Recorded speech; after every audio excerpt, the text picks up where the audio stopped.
it's escalated significantly in the last 24 hours. So let's have a look what's happening at the moment. Students in New York are accusing police of brutality after specialist units wearing riot gear stormed a barricaded building at Columbia University.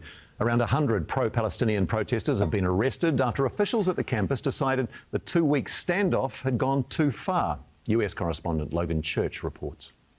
Riot shields raised. The NYPD's tactical task force breaches the building blockaded by students. A protest for peace in Gaza broken by force. You want to speak to it first? I just want to say it's disgusting. That's all. That they breached the building? They look like they're about to storm Fallujah. Yeah. Well, that's how American police do it, isn't it? They don't want to, because it's for my safety. Hands out of your pockets for my safety. Like, well, you're the fucking dude with the gun and the shield. How about hands off the gun for my safety? That might be a better idea. All right. Back it up! That means you! Back up! Dozens dragged from the building and campus zip-tied before being loaded onto waiting buses. NYPD, KKK, IOF, you're all the same! Meanwhile, the tent village swarmed by police. Large groups of armed police in riot gear descended on Columbia University earlier this evening, quickly establishing cordons right around the campus. Meanwhile, hundreds of protesters came out to meet them in the streets. Students moved on or arrested. Just hours earlier, instead of leaving as ordered by university officials, demonstrators doubled down, breaking into and occupying the historic Hamilton Hall, barricading it with table and chairs, even scaling the roof. We were part of making this victory possible.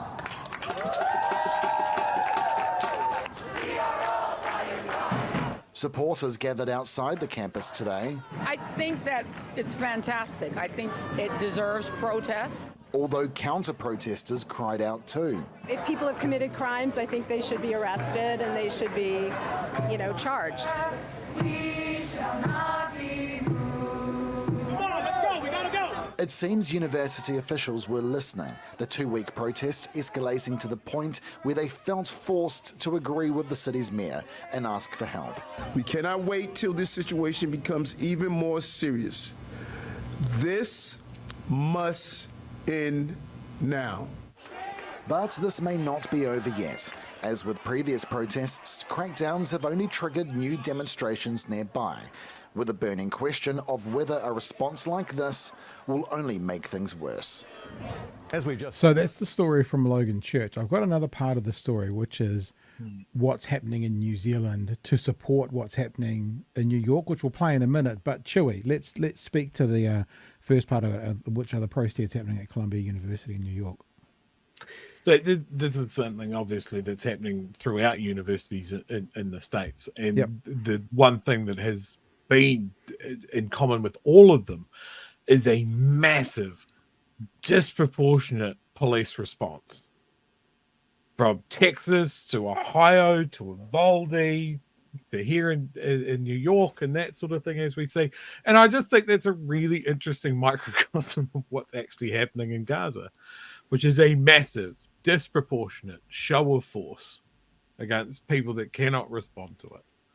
Well, and also people who can respond. Also, people who can respond to it. Did you hear about Jill Stein, who is, she won't get anywhere, but technically is a candidate for president of the United States? She was arrested at one of them. Mm-hmm. So it was an interesting perspective. Yeah. This is all happening on the eve of the Israeli forces doing their final push on Rafah. 1.7 million people squeezed into something the size of a single suburb of Auckland. They're now filtering all the men, all the military-aged males, away from the women and children. And now what's going to happen here, and this is both a good thing and a bad thing, right? The media is going to focus on these protests, and they're not necessarily focusing on the reason why people are protesting, what's happening over there. This is kind of a similar thing. I saw this mentioned with the protests against the Vietnam War. Rather than covering the war crimes that were being committed there, the atrocities, the civilian deaths, and all of that sort of thing. They started focusing on how un-American the protesters were. Well, I mean, like, it's a very, very different scenario and much more serious what you're talking about, but it is actually exactly what we just talked about with TVNZ polls. They're focusing on how it was delivered rather than the information. Completely different ballpark for serious nature, but it's what people then do. Yeah, and it'll divide. You know, like why are these people in universities? You know, it's not just the students; it's the faculties as well. Yep. The universities, the way that they operate, the way that they maintain their what's the word? You know, their money, their endowments, all of that sort of thing. It is investments, and it is donations from alumni and that sort of thing. And some of their alumni that might be very big donors, they might be big money individuals, they might not agree with what the protesters have to say. So they'll be pulling donations. It'll be harming their investments. There is this that other sort of part. thing. There is this other part as well, and I've just brought up some video. I haven't queued this up, but there was that also the lecturers, staff and stuff getting involved in the protest. And there was that famous one from the last week or so where academic staff was standing around groups of protesters who were praying. Now, I haven't queued this up. I don't know if this is exactly the right one, but that's what I Googled and I got this footage. And that started the shockwaves coming through people about, you know, Jewish people are being blocked from coming onto campus because of these protests and stuff. And then it had to be pointed out that a huge percentage of the people who are protesting are Jewish people. So there are Israeli people, Jewish if they have the faith, I guess.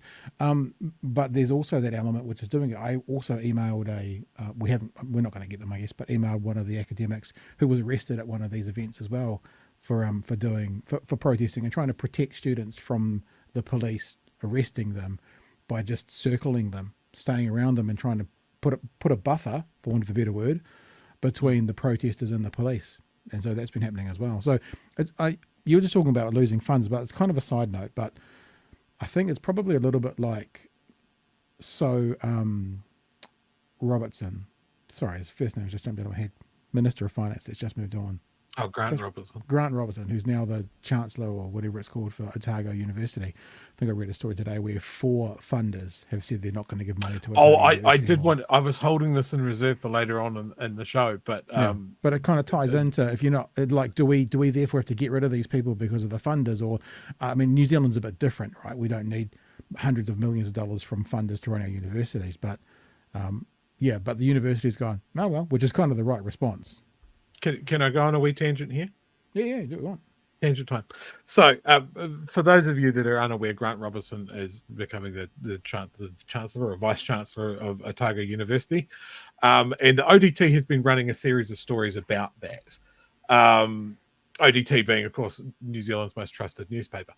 And almost with breathless abandon, some of the stories have covered how much Grant Robertson's going to be paid. It's actually more than what he would be paid as finance minister, and the fact that there's been complaints that he is coming into that job, including a headline that was like, donors cancelling donations in the wake of Grant Robertson being approved. I've got it up to it. It says 4 donors to stop support for uni. uni. So, but that wasn't the first headline. It was donors protesting, right? And then it became 4 donors.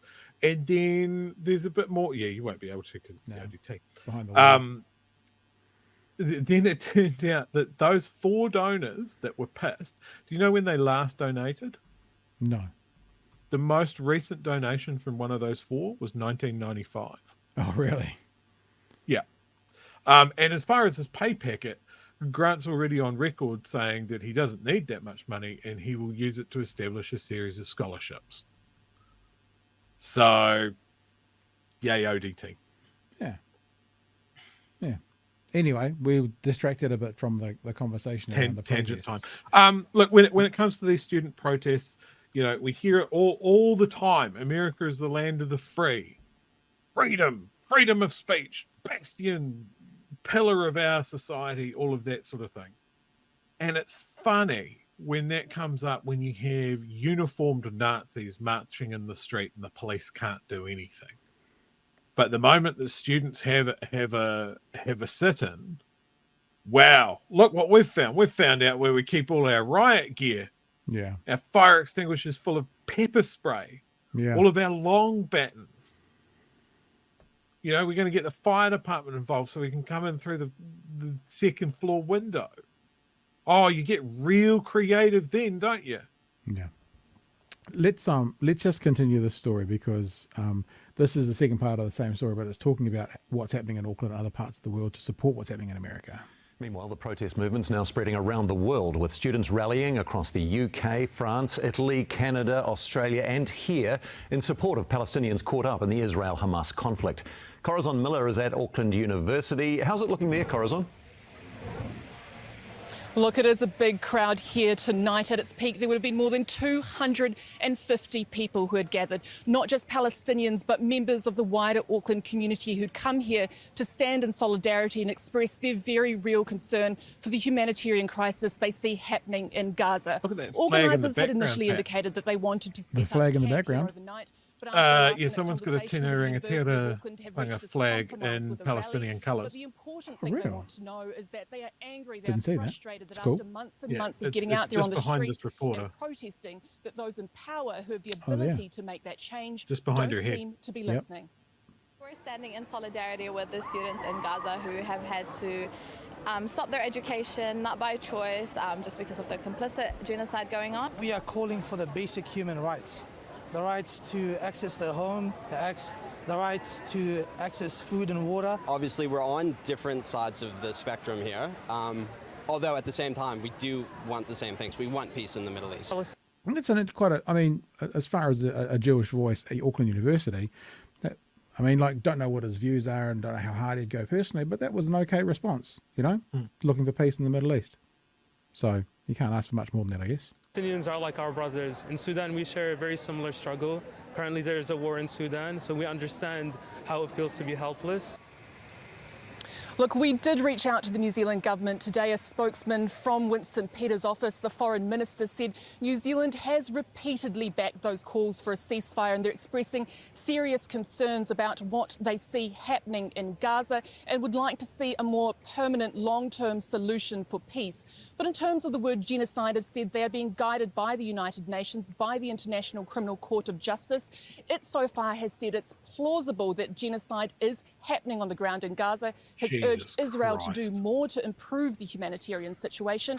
But for those gathered here tonight, that's simply not good enough. They say that every minute those politicians spend debating terminology, that's more lives that are being lost. The thing I wanted to mention as well, and someone's just brought this up. I mean, I don't really remember 1981. Sort of little kid, you know, wasn't really a part of my world. Dad liked rugby. You know, didn't have any knowledge of it. But as you grow up and as you start to learn about what did happen and what it was about, I get the vibe, and I've put this comment up on purpose because of the apartheid Israel roots from the British imperialism. When I'm watching those protests and when I'm hearing what the protesters are saying, it feels like free Nelson Mandela. It's got that vibe to it. It's got that feels like end apartheid in South Africa. And and obviously there's some similarities you can draw there. In fact, we even talked about this last week about, you know, peace and reconciliation and that sort of thing. But hearing the protesters talk in America, it just, if you close your eyes and you talk out some of the reference points, it would be sounding like people talking in the 80s about South Africa. That was the vibe it gives me. Yeah, yeah, I mean, I have no recollection of that because I was just a little wee baby. Yeah, I mean, I remember participating in protests against the Second Gulf War as an example. Mm-hmm. But here in Dunedin, there has been a regular Saturday morning or Saturday I think it's 1 o'clock rally. Yeah. Every week, almost without fail, since this whole thing kicked off. Yep. And I can't think of anything that has really rivaled that in Dunedin, in my memory. Yeah, I agree. And I think this has really shown. I think Israel's going to be feeling the hangover for this for years and years and years. Yeah. They have traded. They have. I think they've done some real damage to, I guess, the protection that they've historically had for their actions, and the way that they run their country. It has really shone a very bright floodlight on the apartheid system that they've set up against the Palestinians in the West Bank. It has opened them up to some strong criticism from the public on their actions and their overreactions and the massive disproportionate response that they've had. And when we talk about I said, Jesus Christ, when we're talking about, the UN sort of coming out and going, well, we believe there might be some genocide going on. It's plausible. Yeah. Like the machinery of international politics and diplomacy is always very slow moving. And it is incredibly frustrating when it's like, you just want to go, So the systemic bombing of hospitals, education, housing, food, relief working, water infrastructure, that's not genocide. Wiping out an entire generation, cutting them off from healthcare and education, that's not genocide. Yeah. Okay. It's frustrating to see that, because you just want to shake the tree and go, it fucking is, because look at it. Yeah. Like, how could it not be? Yeah. And it frustrates me to my core, because every time something fucking monstrous happens in this world, we sort of take stock and we go, oh, never again. And it's fucking happening again. Yeah. You go, what have we learned? It takes too long to stop this. There's one other part about this whole what's going on, and it might not be the most important part. I acknowledge that, but it is a part. And Maina 17 has just reminded me of the idea of blame Joe Biden. What's happening in these universities, and I'm not saying blame Joe Biden necessarily, but what's happening in these universities is there are a bunch of millennial and Gen Z voters who are going to be needed by Joe Biden at the end of this year to keep out Donald Trump, who could very, very, very, very easily be coming more sour towards him. And things like this might flow on into these people not voting for Joe Biden. Now, I'm never the kind of person that goes, you must vote for this person to keep that person out. No one's entitled to your vote. Politicians have to earn your vote without question. So I wouldn't take that line of, you're to blame if Trump gets in because you didn't vote for Biden. No, Biden needs to earn your vote. And if he doesn't earn it, that's on him. But what's going on at the moment, the progressive left in America and the younger generations who support them are moving away from Biden. And that could be an issue for the rest of America for the next 4 years at the end of this year. Yeah, so there's the immediate fallout there. Imagine if he, well, first of all, you have to make the assumption that they were going to vote at all. Yeah. And I would hope that they're this politically active that they would have. Yeah. I would say in their shoes, you can dislike Biden all you like. You have to hold your nose and fucking vote for him, because the other guy is worse. And then the second part of what you need to do is the longer term thing of look at the structure of the Democrat Party, look at the structure of the fact that it's a two-party system. Look at what the Republicans are doing by putting up the worst example that they could have. There is no one better that they want to put up. And they need to shake the foundations of that system. But they never do that. They never do that. They become disengaged, and they the system doesn't give a shit about me. I can't move the needle. I'm out. I don't want to vote for this guy when I know he's shipping weapons to Israel at one hand and going, we don't like the situation over there. On the other hand, it's what the US is doing writ large. At the moment, they're sending an enormous amount of military aid to Israel, while the US Navy is building a floating pier to get aid into the Gaza Strip. And it's like, well, you've got a bob each way. Pick a side. The thing is, they never do that. And No. because they never do that, in other words, they never, I mean, the system needs to be burnt to the ground, right? The American system. And unless they let it get burnt to the ground, it's never going to be fixed. And the argument of they have to hold their nose and vote for Biden because Trump is worse means they then won't fix it. I've probably used this example before. When I worked in a radio station, ZB it was, we had newsreaders. And the newsreaders used to record the news to a digital reel-to-reel, DRR. So the old style had those reels spun around and you record them. This is all digitally. And I can remember the main newsreader in the News Talk ZB studios. So he'd record all the news that would go out on the other radio stations, and then he'd do it live on ZB. And sometimes the digital reel-to-reel, the DRR, would fail. And he could fix it. Like he could go in and go, ah, shit, it's failed. I'll go in and I'll re-record it and I'll upload it manually. But he chose not to because he knows that if he continued to fix the error, the company would never pay to get it fixed. So he let news bulletins go out that he knew were corrupt because he wanted to force the hand of the management to fix it.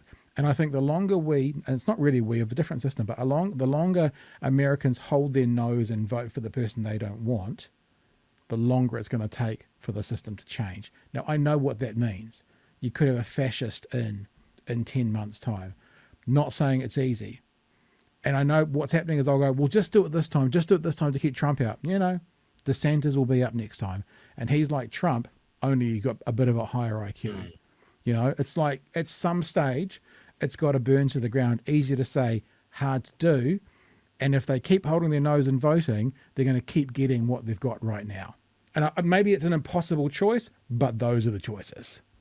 Kia ora again, whānau. The clip you've just watched is brought to you today by our patrons.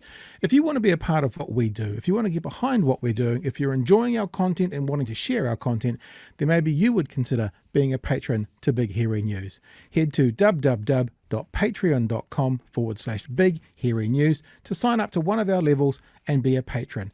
At this point, we are only a listener and viewer supported show. It all comes down to you guys. If you feel like jumping on board to help, then head to patreon.com/Big Hairy News. Hooroo!